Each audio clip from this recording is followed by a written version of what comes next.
Rencontre Orient-Occident. Ce qui est intéressant dans le mot rencontre, c'est aussi l'idée de contre, c'est-à-dire de pas nécessairement être dans une position commune, mais d'interroger ce qui va faire commun, justement. Et le débat qu'on a eu cet après-midi, c'était porté aussi sur la notion de sobriété.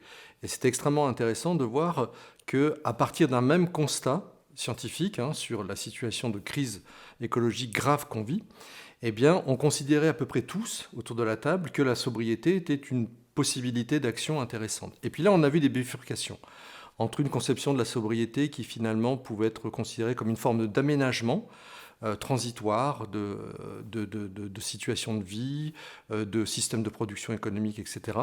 Et puis une autre perspective qui est celle que j'ai plutôt mise en avant, qui était en fait de considérer que la sobriété, c'était avant tout une situation de renoncement.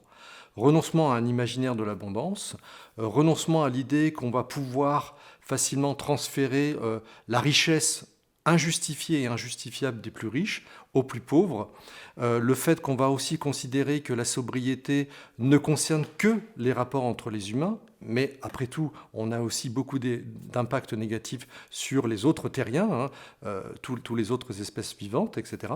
Et donc désormais, la sobriété, c'était une réflexion qu'on allait devoir mener entre les riches, entre les pauvres et avec les non-humains. Et ce qui est intéressant aussi sur cette notion de sobriété, c'est qu'elle va nous obliger vraiment à réfléchir entre ce qui est vraiment nécessaire, ce qui est superflu. Et quand on avait travaillé sur la sobriété énergétique il y a quelques années, il y avait Didier, c'était un précaire, qui m'avait dit « mais assez c'est combien ?» Et finalement, cette question est extrêmement importante. Qui va définir la norme du suffisant? Qui va définir la norme de ce qui me rend autonome, ce qui redonne ma dignité d'individu? Et la sobriété amène à cette réflexion extrêmement importante. Ce à quoi je vais devoir renoncer, parce que les limites planétaires m'imposent à ce renoncement, et bien finalement, qu'est-ce que je veux gagner en autonomie? Qu'est-ce que je regagne?